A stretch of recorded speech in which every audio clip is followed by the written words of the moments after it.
While a lot of investors were hoping for lower inflation, the reality is it came in slightly hotter than expected, looking at a month-over-month increase, which was broad-based. You see food increase 0.8%, utilities 3.5%, all items less food and energy up 0.6%, services less energy services 0.6%, shelter up 0.7%. When you look at it on a 12-month ended basis, you're looking at 8.3%, or all items less food and energy 6.3%. So looking at an uptick in inflation, and you have Michael Burry. I personally view Michael Burry as one of the greatest investors of all time. Not only did he profit and nail the great financial crisis, but he also successfully navigated the dot-com implosion, and he also had a lot of great investments in between that he called out previously in his hedge fund letter. So this is not a one-hit wonder. He did have a lot of success before then, and so he calls out why inflation is the worst kind of regressive tax, meaning it hurts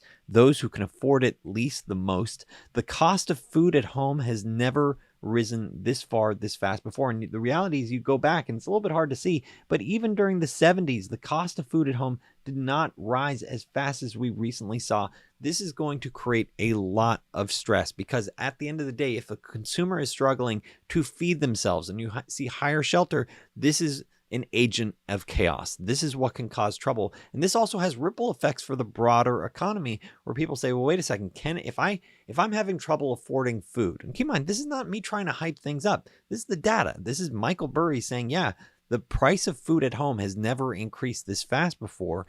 You should expect that there's going to be consequences. And I'm trying to say, with a level head, what does that potentially mean? If you have a new, smartphone, are people going to be able to replace that as easily? And when you think about Apple being one of the largest companies in the world, are they going to be as easily able to generate more new sales in the future? You look at Europe, what's going on there, it's arguably even worse than what you see in the US. And I made a prior video about that.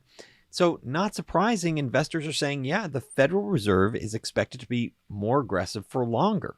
So they're going to hold rates higher. Some are expecting even a 1% increase next week. A lot of folks are expecting 0.75%. So this is also another core reason why the major indices are coming under pressure. You see between 4 or 5% drop under the major indices. Oil, however, is holding up much better due to favorable supply-demand dynamics. But overall, looking at the major risk indices, S&P 500, NASDAQ, Russell, down 4 or 5% today. And this is largely because, well, wait a second, if the Federal Reserve has to sort of slam on the brakes, and that's what you're seeing. You're seeing them, 1%, previously 0.75%. If you have to see that consistent movement and hold rates for higher, you're effectively trying to slam demand so that way inflation comes under control. And a lot of this inflation coming under control is things that the Fed can't control, like supply limitations. I've talked about, energy costs move a lot higher, so therefore you have fertilizer costs move higher as fertilizer producers say, hey, the energy input cost, isn't reflected in my price that I'm going to be able to sell it at. So they stop manufacturing it. So then, surprise, surprise, food prices start moving higher. So you're starting to see the ripple effects. Once again, I'm trying to have this in a very logical framework, understanding, okay, what's going on versus like, things are going to crash. What I'm saying is, what's going on right now as the Federal Reserve applies greater pressure to sort of stop inflation? Well, that's a lever to hurt demand. That doesn't really solve the supply aspect, but if you hurt demand enough, then you can get inflation under control. It is a very blunt object, very blunt tool that the Federal Reserve is using, but arguably if their mandate is price control or effectively price stability, they're going to do what they can. And when you use a blunt instrument, even if it doesn't solve the core problem of, let's say, shortages or supply problems from, let's say, not producing enough certain goods, if you weaken demand enough, then you're going to see other sectors of the economy get hit with weakening sales and ultimately weaker profits. And so you see Lawrence Summers, or Larry Summers, former Treasury Secretary, talking about how today's inflation report confirms that the U.S. has a serious inflation problem, talking about how, look, median inflation, that's the favorite metric that was previously used by all those folks that talked about, inflation, how inflation was transitory, talking about median inflation. Well, this month it was at its highest ever reading. So this is a big problem. And he says he doesn't see how, you can really get inflation down to 2% without unemployment exceeding 4.5%. So continued unemployment. And he's saying, yeah, this is that 4.5% unemployment. That's the most pessimistic view based on the 19 members of the FOMC. So he's saying, look, there's not a lot of outside the box thinking here on how bad things can get, how realistic the economy can be, or how much of a downturn you should expect. And he's talked about 6% on unemployment. So the question is, where do things go from here? What are my personal thoughts? If you're struggling with this investment environment, consider unrivaledinvesting.com for new ideas and a community of like-minded investors. In full disclosure, this is not financial advice. Continuing with what Larry Summers had to say, because he also nailed the inflation call. Last year he effectively said, yeah, it's definitely not transitory. It's going to become a lot higher than folks expected. Everyone was like, no, poo-poo, I don't agree. He nailed it. And so I think it's worth paying attention to what he has to say. He says, look, this episode of inflation can't be managed without rates being raised, to close to 4%. You need to do more than 4%. He's saying, I don't think there's any substantial probability in the U.S. this episode can be managed without rates being raised to close to 4%. So continue to raise rates. And it's better to move rapidly than slowly. Don't do little incremental things. So that's why he's calling out, yeah, if you're looking at a rate hike in September, which he thinks is appropriate, a lot of folks are talking about 0.75%. If he had to choose between 1% and 0.5%, he would choose 1% to reinforce the Federal Reserve credibility, saying, hey, we are going to get inflation under control versus let it continue to sort of spiral higher.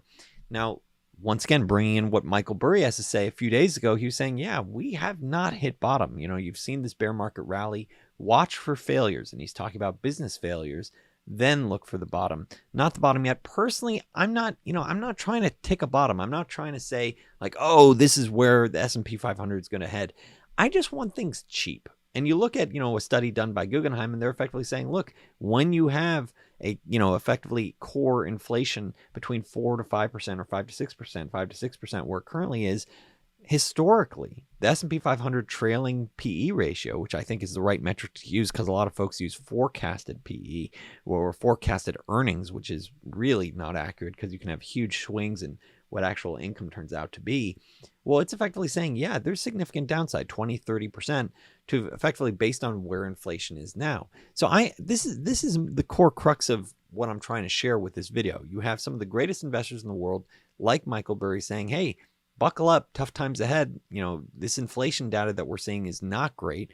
Food at home costs skyrocketing. That is going to be a problem for society. So I look at a tough environment. I see effectively the rates from the Federal Reserve raising money. Historically, the Federal Reserve raising rates generally leads to something breaking. No one ever knows exactly what it is that's going to break, but maybe it's some sort of emerging market problem as other countries, or maybe it's Europe looking at, oh my goodness, if the US has to raise rates, we have to raise rates, but we're in a tough position because we have to have exploding deficits to sort of finance our energy crisis.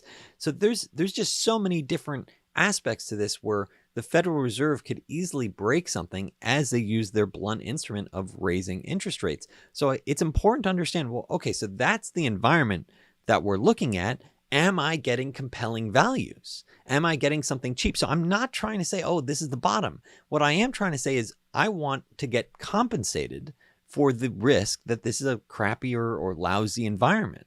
This is an environment where the consumer's struggling, you have higher interest rates, and you have elevated inflation. Month to month, who knows where inflation goes? Arguably, it is elevated, partly because of a supply dynamic with labor.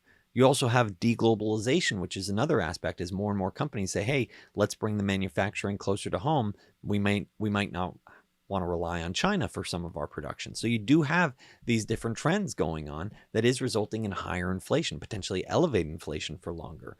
And so looking at these different data points, I say, okay, I see that the S&P 500 is still pretty close to its all-time high, around 20% off of its all-time high that was induced by crazy amounts of stimulus, crazy amounts of quantitative easing. I mean, the Federal Reserve just, within the last 24 months, at one point they were doing like $100 billion of quantitative easing each month.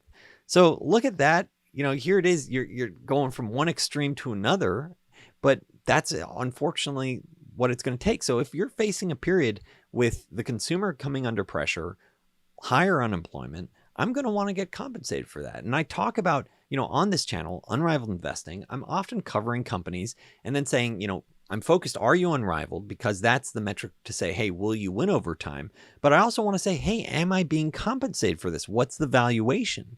And oftentimes I'm sort of saying, yeah, maybe there's 100% upside, maybe there's 50% downside, that sort of range. I personally want, in this environment, I want to get compensated where I see, 100% upside in my low case and 300, 400% upside on my high case. So we're saying, yeah, this is a riskier environment. Let's get paid. Show me the money. And that's what I'm trying to call out with my subscribers at unrivaledinvesting.com. So we're saying, hey, here are the ideas where I think the asymmetry is there. And it's more like, I think I'm sort of covering myself from a valuation perspective. Hey, maybe there's some, maybe it trades below liquidation value and it's still a growing business. And therefore, you might have 300, 400, 500% upside over time. So that's personally what I'm looking for in terms of asymmetric bets. If you enjoyed this video talking about the latest inflation data, Michael Burry's input, please make a point of hitting that thumbs up, hit that subscribe button, and thank you for watching Unrivaled Investing.